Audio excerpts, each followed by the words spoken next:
Pour qu'est-ce que l'Esprit veut nous donner ce matin, je vais vous inviter à tourner dans l'Exode chapitre 5. So for what the Spirit wants to say to the church today, I will invite people to turn in Exodus chapter 5. I will read the verse in English.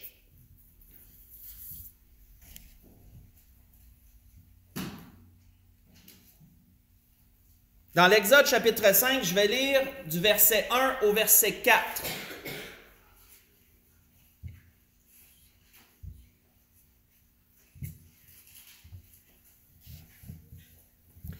And afterward, Moses and Aaron went in and told Pharaoh, "Thus said the Lord God of Israel, let my people go, and they may hold a feast unto me in the wilderness." And Pharaoh said, "Who is the Lord, that I should obey his voice to let Israel go? I know not the Lord, neither will I let Israel go." And they said, "The God of the Hebrews hath met with us. Let us go, we pray thee, the day's journey into the wilderness, into the desert, and sacrifice unto the Lord our God, lest he fall upon us with pestilence, or with the sword." And the king of Egypt said unto them, "Whereof do ye, Moses and Aaron? Let the people room from their work. Get you into your burden." On va arrêter là. Nous voyons, frères et sœurs, qu'à une certaine époque, le royaume d'Égypte était le plus puissant et le plus prospère de l'histoire, à une certaine époque. Et il était gouverné par les pharaons. Et nous voyons ici Moïse et Aaron venir les voir et leur présenter cette requête d'aller servir Dieu dans le désert. Et la question de Pharaon est intéressante. Qui est l'Éternel pour que je vous laisse aller et le servir? We can see that in a certain time in history, Egypt was one of the most powerful and rich kingdom of all that time. We see also in history that Egypt was governed by pharaohs. We can see here two men, Moses and Aaron, going to see Pharaoh and asking him a question. Let us serve our God in the wilderness. And we can see Pharaoh answering them, "Who is God? Who is the Lord? So I shall let you go." Nous voyons, frères et sœurs, que cette question, elle a été aussi demandée par d'autres personnes à travers le temps. Je vais juste vous lire un autre endroit où elle a été citée.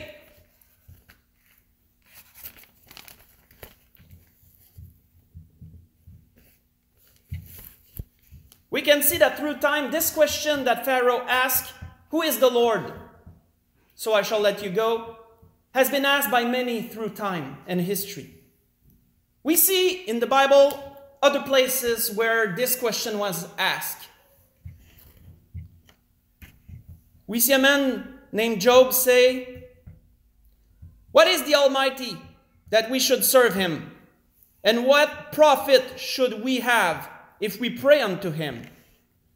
J'ai lu dans Job chapitre 21 verset 15 où Job cite le méchant et pose cette question: qu'est-ce que le Tout-Puissant pour que nous le servions?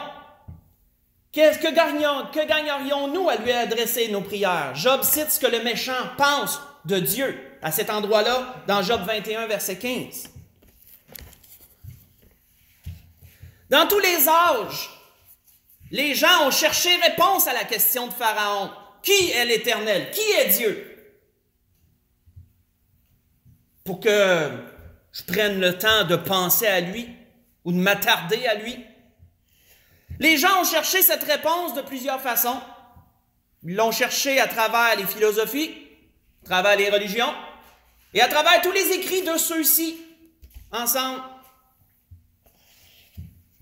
Et malgré tous les écrits que les hommes peuvent consulter, il y a des écrits qui ont su se démarquer de tous les autres. Des écrits qui ont été réunis en un seul livre qu'on appelle la Bible. In all history, in all time, in all ages, men wanted to answer that question. Who is the Lord? Who is God? So I think about him. We can see that men went through religions, they went through philosophies, and all the writing of those to try to answer that simple question, who is God? But in all the writings that we can see in the world, some of them has been more popular than the others because they can answer that question. And all those writings have been reunited into one that has the name of Bible. So the Bible is the book now that can answer that question. La Bible, frères et sœurs, est un livre tout à fait spécial quand nous regardons côté histoire. La Bible contient plus d'une centaine d'écrits de différents auteurs, différents groupes d'âge, différentes époques, différents lieux, tous qui traitent d'un même sujet sans s'être consultés mutuellement. Tous traitent d'un même sujet et ces écrits répondent absolument à toutes les questions que les hommes peuvent se poser concernant Dieu. We can see that the Bible is a very special book because it has been written by over 100 persons over that with different ages through different time of history that didn't talk to each other to know what to write. Some of them never met one another. We can see that the writers were born at different time of history in different places on this earth. But they were all talking about the same subject, about God.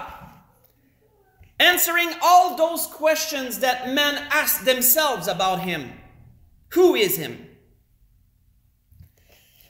C'est le livre le plus populaire au monde. Le livre le plus lu au monde. Le livre le plus vendu au monde.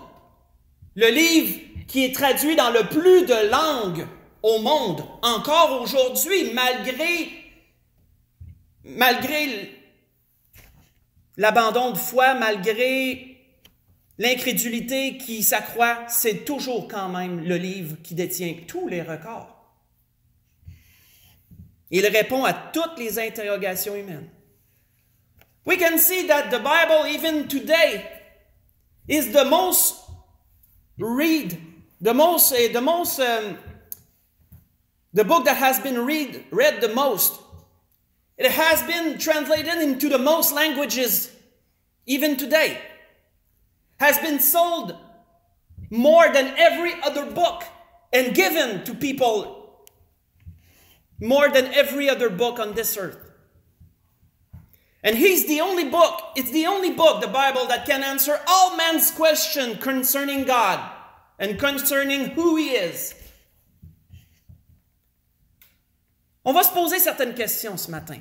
On va aller au travers d'une série de questions pour voir comment la Bible répond. We will go through a series of questions this morning to see how the Bible answers them concerning God.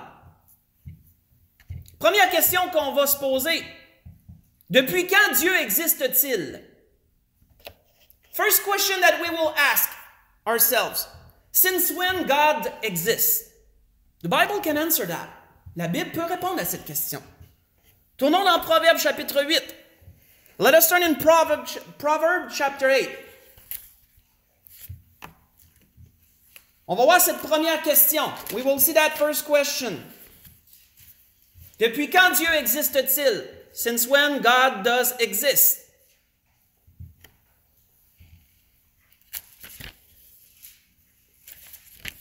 La Bible nous donne beaucoup de réponses concernant cette question. Bible does tell us many answers concerning that simple question. That first question that we will ask ourselves. Dans Proverbes chapitre 8, je vais lire à partir du verset 22. Verset 22 jusqu'au verset 30. I will start to read in the book of Proverbs chapter 8 at verse 22 through 30.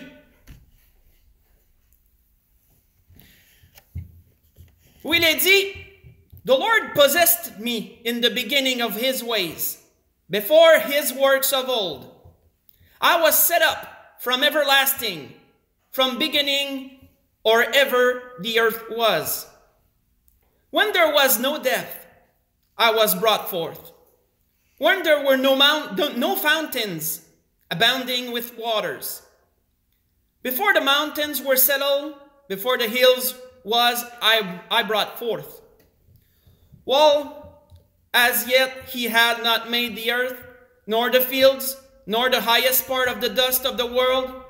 When he prepared the heavens, I was there. When he set a compass upon the face of the depth. When he established the clouds above, when he straightened the fountains of the deep, when he gave to the sea his decree, that the waters should not pass his commandments, when he appointed the foundations of the earth, then I was by him, as one brought up with him, and I was daily his delight, rejoicing always before him." On va arrêter là. Nous voyons, frères et sœurs, qu'il nous est décrit ici qu'avant que le monde soit, Dieu était. Dieu est l'auteur de ce monde. Il en est le créateur. Il a établi les montagnes. Il a établi la mer. Il a établi le ciel et les étoiles et tout ce qui est. We can see in what we read there that God was before this creation. He is the creator of this earth. He is the one that created the mountains. He's the one that created the seas, the stars, the earth, and the heaven above. He is the creator of all things. Alors, ça nous donne, premièrement, cette réponse. Il était avant cette création-ci. We can see an answer through our question. He was before this earth was. On commence là. We will start there. On voit qu'un autre auteur du nom d'Ésaïe a dit ceci. Je vais vous le citer et ensuite je vais vous dire l'endroit où j'ai lu. We can see that another man named Isaiah has told us something about this same question.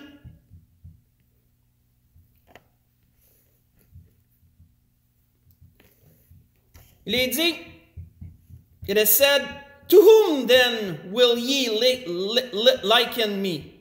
Or I shall be equal, said the Holy One. Lift up your eyes on high, and behold, who hath created these things, that bringeth out their host by numbers. He called them all by names, by the greatness of his might, for that he is strong in power. Not one failed." On peut voir cela dans Ésaïe chapitre 40. Ce que j'ai lu le verset 25 et le verset 26, où Dieu parle des étoiles et parle de leur nombre et leur dit qu'aucun ne manque. Et il dit, levez vos yeux et regardez, qui a créé toutes ces choses? N'est-ce pas moi, dit l'Éternel. Ça se résume à peu près comme je viens de vous dire. Alors Dieu existait avant que le monde soit. C'est lui qui a tout créé. On a cette première réponse. So we have that first question answered. He was before this world, and he is the one that created all of this world. On peut voir depuis la Genèse chapitre 1, on n'y tournera pas, mais quand on lit la Genèse chapitre 1, clairement, premier verset, premier chapitre, premier verset, clairement dit que Dieu créa les choses. La terre était informe et vide, etc. We can see that when we read, and I won't turn there, but if we read in Genesis chapter 1, we can see if we go through the chapter that God created everything. Before this earth was, it is said that God was there. On va se demander une autre question. Quel âge a Dieu? Question intéressante. Trop infantile, mais intéressante. Quel âge a Dieu? We will ask ourselves a second question. How old is God? That is a question. How old is God? Tournons dans Job chapitre 36, allons voir. Let us go in Job chapter 36. We will see that answer there. How old is God?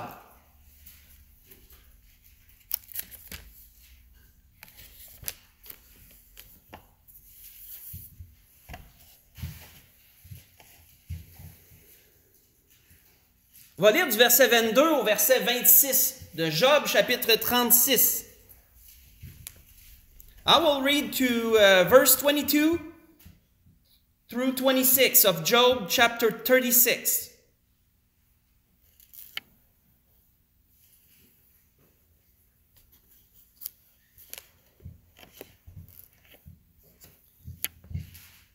Il est dit, Behold, God exalted by his power, who teacheth like him? Who hath enjoyed him his way? Or who can say, Thou hast wrought iniquity? Remember that thou magnify his work, which men behold. Every man may see it. Man may behold it afar off. Behold, God is great, and we know him not. Neither can numbers of his years can be searched out. For he maketh small the drops of water. They pour down rain according to the vapor thereof. Je vais arrêter là. J'ai été jusqu'au verset 27, j'ai été un verset trop loin. Alors, une réponse intéressante ici. Le nombre de ces années est impénétrable. So we can see a beginning of an answer here. Because it is said that the numbers of his years be searched out. It can be. So we don't know how old is God. We can't know how old is God. On ne peut savoir quel âge a Dieu. On voit qu'un autre auteur, dans les psaumes, a donné une réponse qui va un peu approfondir encore plus ce point. Let us just hear, there's another man in the book of Psalms that can give us a more developed answer about this question. This man said, Before the mountains were brought off, or ever thou hast formed the earth and the world, even from everlasting to everlasting, thou art God. Ce que je vous ai lu, c'est dans le psaume 90, verset 2, où il est dit que Dieu est Dieu de toute éternité. Demandons-nous une question, que veut dire le mot éternité selon le dictionnaire? Let us answer another question from the dictionary this time. What everlasting means? Le mot éternité veut dire durée qui n'a ni commencement ni fin. Donc, quel est l'âge de Dieu? Il n'a pas d'âge. Ni commencement, ni fin. Dieu a toujours été. We can see that everlasting means, by the dictionary, it means that has no beginning or no end. So we can answer that question also. The Bible tells it. God has no age. We cannot determine the beginning and the end of his days because he were always. He's been always there. And he will be always there also. Il a toujours été Dieu et il sera toujours. C'est ce que la Bible nous dit. D'ailleurs, avant de continuer, un autre homme appuyait cette description. Il a dit simplement ceci. Another man we can say that has given this thought about everlasting days of God. Il a dit, Art thou not from everlasting, O Lord, my God, mine Holy One? Dans Habakkuk chapitre 1, verset 12, le début du verset 12, Habakkuk disait, N'es-tu pas Dieu de toute éternité? Ô Éternel, mon Dieu, mon Saint. Dieu est Dieu de toute éternité, il existe depuis toujours. God is an everlasting God that has existed always. He doesn't have no beginning. Demandons-nous notre question, où Dieu habite-t-il? Where does God reside? Let us see another question. Tournons dans le psaume 113 pour cela. Let us turn in Psalm 113 for this answer. On va lire à deux endroits, dans le psaume 113 et le psaume 115. We will read in two places, Psalm 113 and Psalm 115. Just some verse on each. On va juste lire 2 versets à peu près de chacun.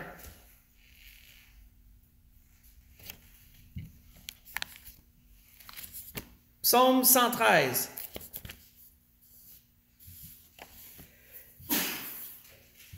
Où Dieu habite-t-il?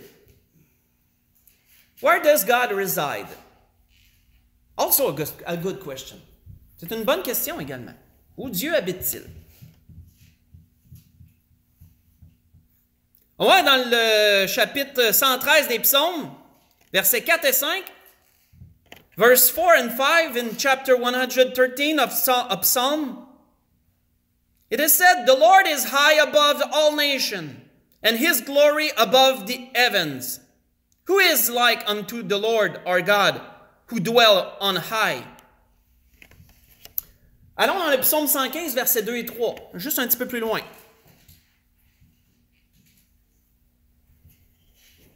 Let's go in Psalm 115, verse 2 and 3, where it is said, "Wherefore should the heavens say, Where is now their God? But our God is in the heavens. He hath done whatsoever he hath pleased." On va arrêter là. Alors, première réponse, où Dieu habite-t-il? La Bible nous dit, Dieu habite dans les cieux. Il habite dans les lieux élevés. Il habite dans les cieux. Un début de réponse. We can see here a beginning of an answer. Because it is said that we have to lift our eyes to see God. Because God inhabits, He resides in heaven. On voit qu'un autre prophète a répondu également à cette question. Faites juste écouter, je vais vous lire ce qu'il dit. We can see another prophet in another place in the Bible that has answered also that question. Il dit, "Thus said the Lord, the heaven is my throne, and the earth is my footstool. Where is the house that you build unto me?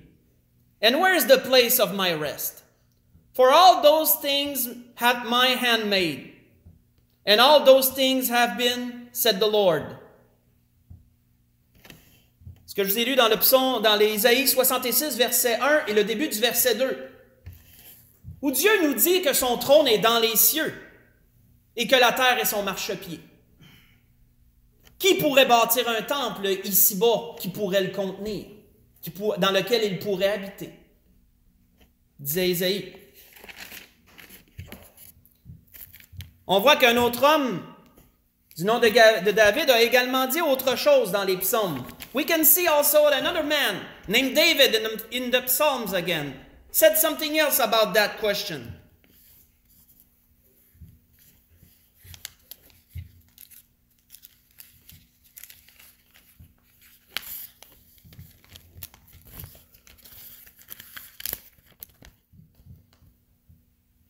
Il a dit, the Lord is in his holy temple. The Lord's throne is in heaven. His eyes behold, his eyelids try the children of men. J'ai lu dans le psaume 11, verset 4, où il est dit que Dieu habite, que Dieu est assis sur son trône dans les cieux. Et Dieu jette les regards en bas sur la terre et il sonde chacun des fils de l'homme. C'est dit dans le psaume 11, verset 4. Alors, on a cette réponse. Dieu habite en haut. Il habite dans les cieux. Il a son trône à cet endroit. Et il porte ses regards sur l'humanité qu'il a créée. So we can see that answer. God resides in heaven. He has there his throne. And he sees all men on the earth. Mais frères et sœurs, on peut aller encore plus loin. Est-ce que Dieu est seulement à cet endroit-là? Let us go a little deeper in that thought. Is God only in heaven? Do he resides only there? Can we see him only at that specific place? Tournons dans le psaume 139. On va répondre à cette question. Let us turn in Psalm 139 and we will answer also that question. Can we see God only in heaven? Is he only there at that place and none elsewhere?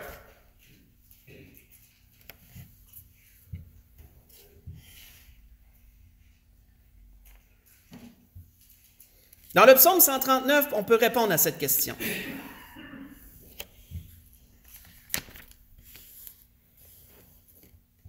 On va faire un peu de lecture ici, le psaume 139, parce qu'on ne peut pas le séparer tellement que David l'a bien décrit.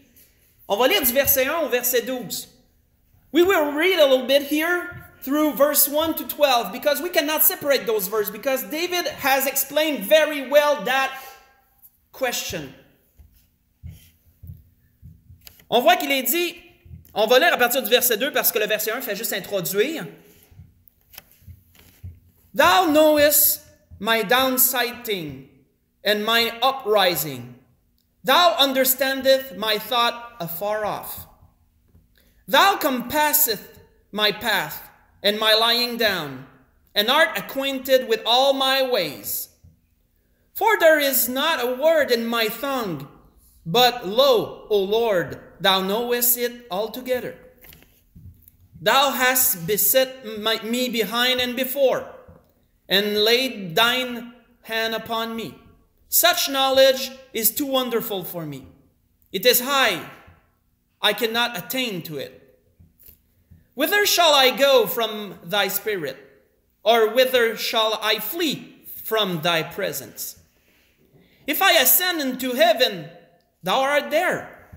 If I make my bed in hell, behold, thou art there.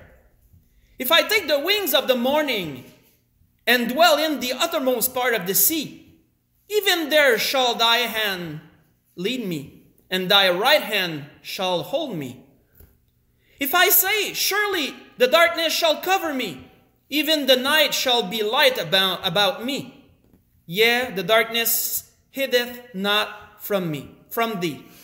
But the night shineth as the day. The darkness and the light are both alike to thee. On va arrêter là. Nous voyons, frères et sœurs, que Dieu ne réside pas seulement dans les cieux. Dieu est partout.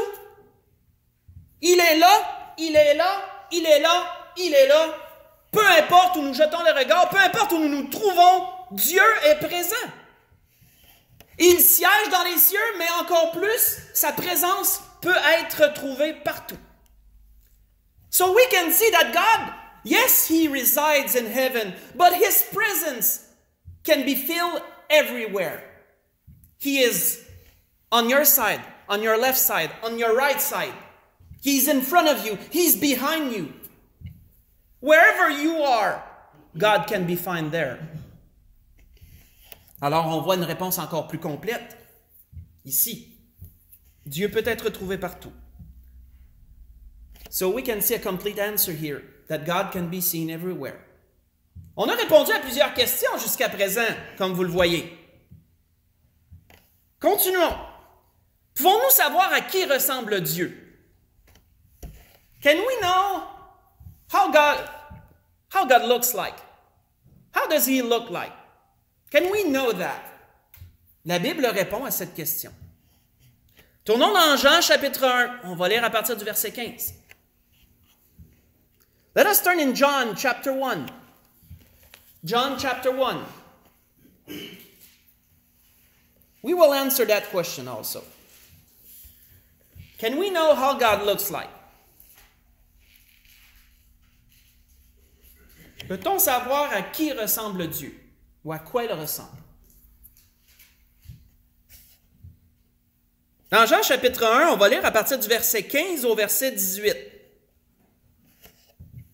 We will read here through verse 15 to 18 of John chapter 1. Il est dit, John bare witness unto him, and cried, saying, This was he of whom I spake. He that cometh after me is preferred before me, for he was before me. And of his fullness have all we received, and grace for grace. For the law was given by Moses, but grace and truth came by Jesus Christ. No man has seen God at any time. The only begotten Son, which is in the bosom of the Father, He hath declared him. On va arrêter là. La Bible nous parle d'un homme un homme du nom de Jésus, un homme qui a été conçu de façon tout à fait spéciale, de façon divine, un homme qui a vécu différemment de tous les hommes. Il affirmait être le Fils de Dieu, et par ses œuvres, par ses miracles, on pouvait attester en effet qu'il l'était. We can see here that John speaks about a man named Jesus. Jesus Christ, we call him. This man is a special man. John said about him, and we can see it elsewhere, that Jesus has been born in a very special way, a divine way, we could say. He has lived a very special life, like no other man lived. We can see that Jesus was saying about himself that he was the Son of God. And we can see that by his way of living, by his miracles, by all the healing he did, that all can attest that he was who he claimed to be. On voit que un jour dans l'Ancien Testament, un homme a demandé s'il pouvait voir Dieu. Un seul homme dans toute la Bible a osé demander à Dieu de le voir. Son nom est Moïse. Et c'est spécial quand on voit qu'est-ce que Dieu lui a dit. Before that time, we can see that in all history, one man asked God to see his face, to see him. And one answer God said to this man named Moses. Let me just read you the answer. Laissez-moi seulement vous lire la réponse que Dieu a faite à Moïse lorsque Moïse lui a demandé cette question. Laisse-moi voir ta face. Laisse-moi te voir. On voit que Dieu a dit à Moïse, and he said, I beseech thee, shew me thy glory. C'est Moïse qui demande ça à Dieu. And he said, I will make all my goodness pass before thee, and I will proclaim the name of the Lord before thee, and I will be gracious to whom I will be gracious, and will shew mercy on whom I will shew mercy. And he said, Thou canst not see my face, for there shall no man see me and live. J'ai lu dans l'Exode chapitre 33, j'ai lu du verset 18 au verset 20, où Dieu a répondu à Moïse, il dit, je vais faire passer ma gloire devant toi. Mais il dit, pour qu'est-ce qui est de mon visage, nul ne peut voir mon visage et vivre. Alors, c'est intéressant parce qu'à travers Jésus, il nous est possible de connaître Dieu. Il nous est possible de voir Dieu même à travers Jésus. So it's very interesting because through Jesus Christ, we can know God. Through Jesus Christ, we can see God and can know how He looks like through Jesus. Nous pouvons savoir à quoi ressemble Dieu à travers Jésus. On voit que, à un autre endroit, un homme un jour a demandé une question à Jésus assez audacieuse. We can see that one day, one of the disciples of Jesus Christ asked him a very special question. Je vais vous lire ce qu'il lui a demandé.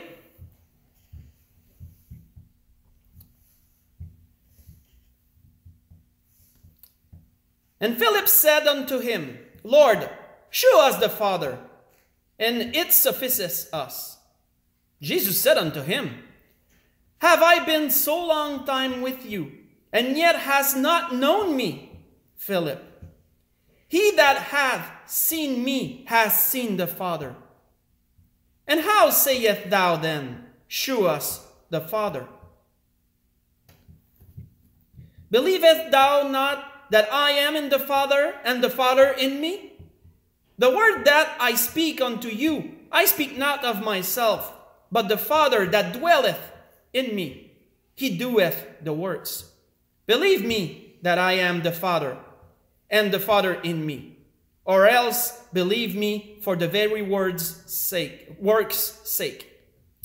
J'ai lu dans Jean, chapitre 14, j'ai lu à partir du verset 8 au verset 11, où Philippe demande cette question au Seigneur, « Montre-nous le Père et cela nous suffira. » Et Jésus de lui répondre, « J'ai été si longtemps parmi vous. Tu ne m'as pas reconnu? Tu ne m'as pas vu, Philippe? » Et il lui a dit, « Celui qui me voit, voit le Père. Comment peux-tu me demander, montre-nous le Père? Je suis dans le Père est en moi. » Vous connaissez cet endroit. Et dernièrement, un homme appelé Paul, il a eu une grande expérience avec Dieu. Lui aussi a pu attester de ce fait que voir Jésus, qu'à travers Jésus, on voit Dieu, on connaît Dieu à travers lui. We can see also another man named Paul that had a great experience with God. And Paul said also that fact, that through Jesus we can know God and know how He looks like. We can know Him. Let me just read a last place before we continue. Je vais lire seulement un dernier endroit avant qu'on continue.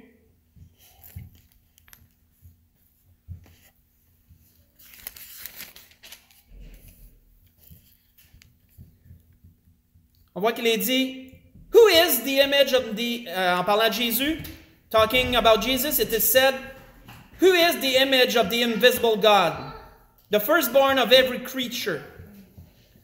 For by Him were all things created, that are in heaven and that are in earth, visible and invisible, whether they be thrones or dominions or principalities or powers. All things were created by Him and for Him. And He is before all things, and by Him by Him all things consist. Je vais arrêter là. Dans Colossiens chapitre 1, verset 15 au verset 17, où l'apôtre Paul disait que c'est par le Seigneur que Dieu a créé toutes choses, qu'il était avant toutes choses, que tout réside en lui, et qu'on peut connaître Dieu et voir Dieu à travers lui. Alors nous pouvons même voir que Jésus existait avant même que le monde soit également. Il était auprès de Dieu avant toutes ces choses. We can see also in what I just read that Jesus Christ was before this creation. He was with God at the beginning. Before being born in a fleshly body, He was there. Avant de naître dans un corps d'homme, il existait déjà. Posons-nous une autre question, on s'en va tranquillement vers la conclusion. Posons-nous une autre question. Est-ce que Dieu se préoccupe de moi? Est-ce qu'il se préoccupe de ce que je fais? Est-ce qu'il est concerné par mes agissements, en d'autres mots?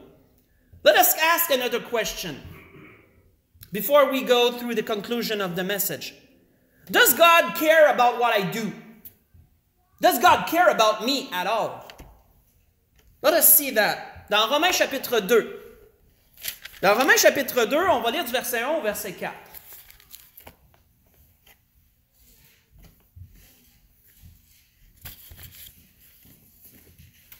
Romains chapitre 2, Romans chapter 2, we will read through verse 1 to 4. On va lire à partir du verset 1 au verset 4. Pour répondre à cette question, Dieu se préoccupe-t-il de ce que je fais? We will answer another question. Does God care about what I do?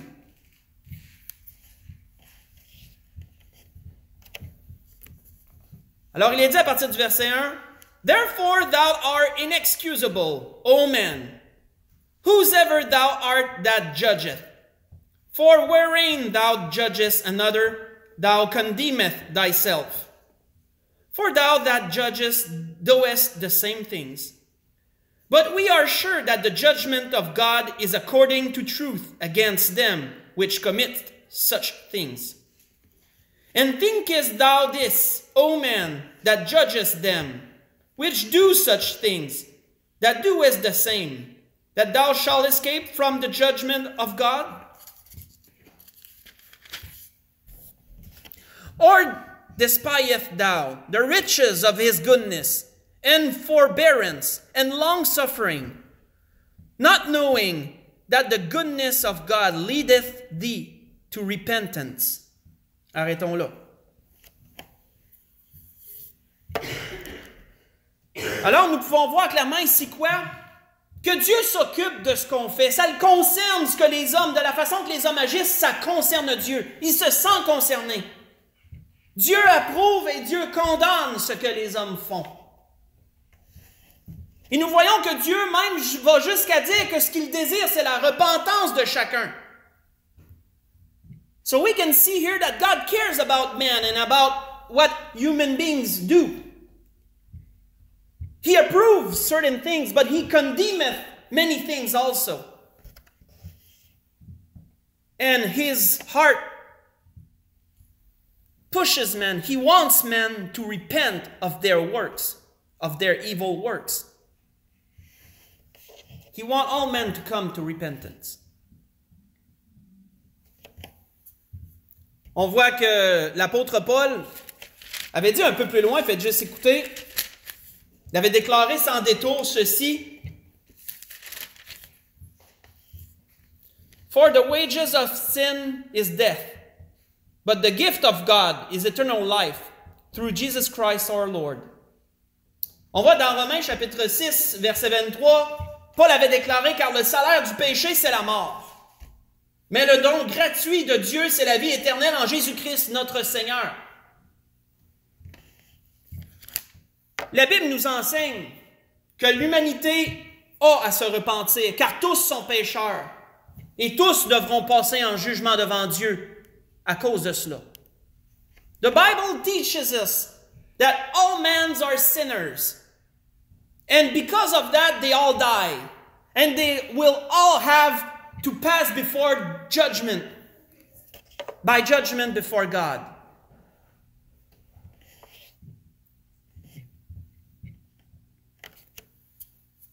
Posons-nous une autre question. Est-ce que cela m'inclut personnellement? Oui, c'est peut-être, oui, Dieu s'occupe de ce que l'humanité fait, mais est-ce que je suis inclus moi aussi?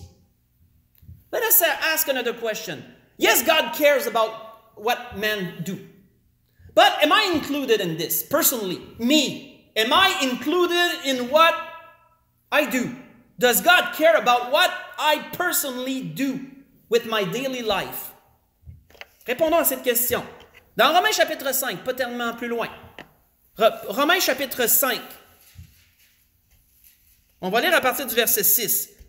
Let us go not so far from where we read Romans chapter 5. We will read through verse 6 to verse 8.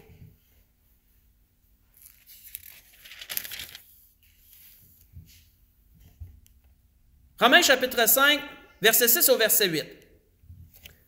Il est dit, for when we were yet without strength, in due time Christ died for the ungodly. For scarcely for a righteous man will one die. Yet pre-adventure of a good man, some would even dare to die. But God commandeth his love toward us, in that while we were yet sinners, Christ died for us. Nous voyons qu'il est dit, quand nous étions encore pécheurs, Christ est mort pour nous. Le nous, c'est vous. Le nous, c'est moi.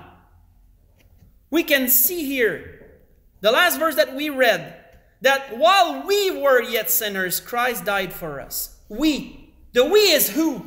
The we is me. The we is you. You are specifically concerned about that fact. God cares about what you do. You are a sinner, like I am, and Christ died because of that. Je suis un pécheur, vous êtes des pécheurs, et nous voyons qu'à cause de cela même, Jésus-Christ est mort.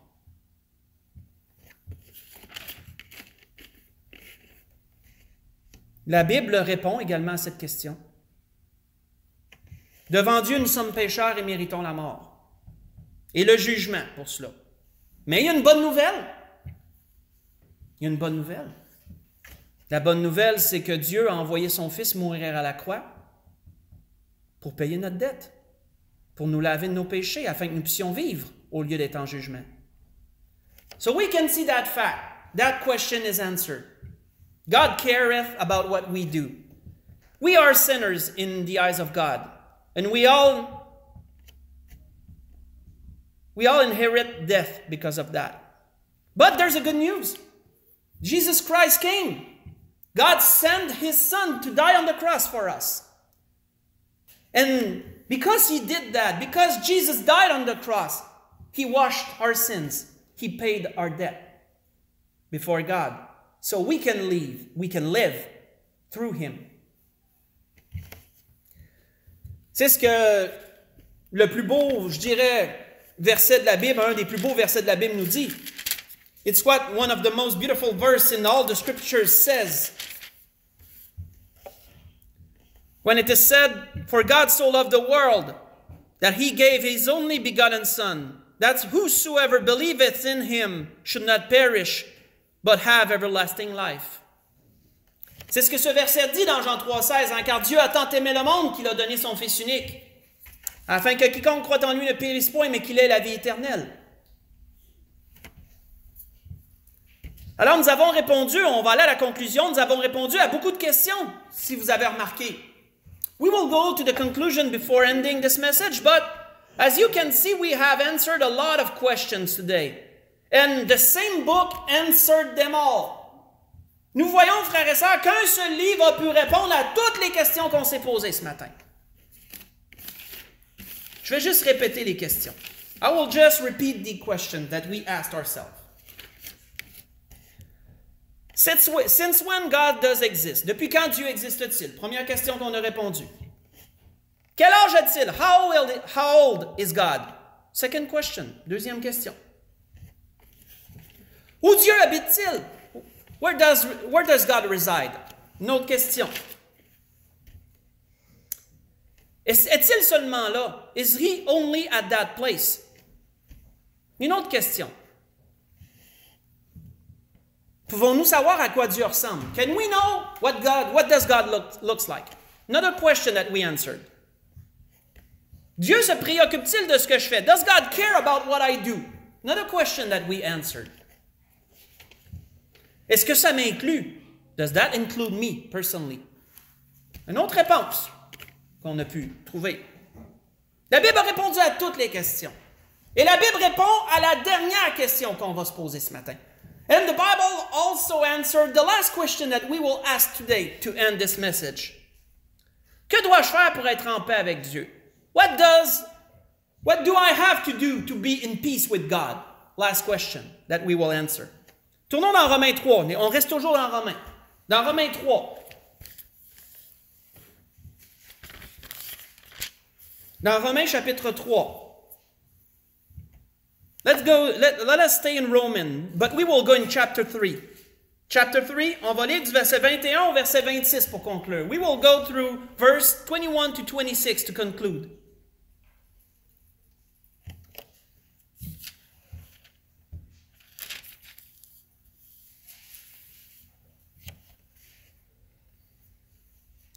Il est dit, "But now the righteousness of God without the law is manifested, being witnessed by the law and the prophets.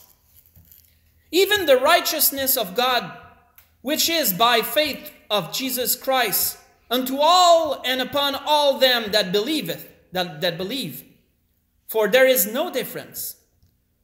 For all have sinned and come short of the glory of God, being justified freely by his grace, through redemption that is in Jesus Christ,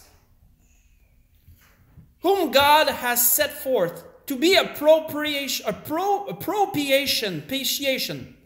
through faith of his blood, in his blood, to declare his righteousness for remission of sins that are past through the forbearance of God. To declare, I say, at this time, his righteousness, that he might be just, and the justifier of him which believeth in Christ Jesus." On va arrêter là. Tout ce que Dieu nous demande, c'est trois choses. Trois choses principales que Dieu nous demande. Parce que Dieu a pourvu, il a envoyé Jésus mourir pour nous. All that God asks are three simple things. Because he has provided everything to make us in peace with him through Jesus Christ. He asks us only 3 things. Il nous demande seulement 3 choses. Premièrement, c'est de reconnaître que nous sommes pécheurs. De reconnaître notre besoin de sa grâce et de son pardon. First thing that he asks men, all men, is to believe that they are sinners. They need to know that they need Jesus. We need to know that, and God wants us to know that, to recognize that fact. We need Jesus. It's not an option. And through him we can have peace, we can have mercy and grace. Et à travers lui, nous pouvons avoir le pardon et la grâce. Deuxième chose que Dieu demande, c'est de croire à son œuvre à la croix, à sa mort et à sa résurrection d'entre les morts, et de le recevoir dans notre cœur comme sauveur de notre vie, de l'accepter, de croire en sa mort et sa résurrection. Deuxième chose que Dieu demande. Second thing that God asks every man and woman, you can say, is to believe that Jesus came on this earth, that he died on the cross for our sins, and the third day he resurrected from the dead, and he's still alive now and is at the right hand of God right now. Il est ressuscité, il est maintenant à la droite de Dieu. La troisième chose et dernière que Dieu demande, the third thing and last one that God asks, c'est de le recevoir dans notre cœur pour qu'il devienne le sauveur de notre vie, de l'accepter comme sauveur personnel. God asks us to receive Jesus Christ in our heart, to receive him as a Savior that he is, a personal Savior that can give us peace with God. C'était ce que l'Esprit voulait nous donner ce matin. That was all what the Spirit wanted to give to the church today. On peut se lever pour le dernier cantique. We can stand.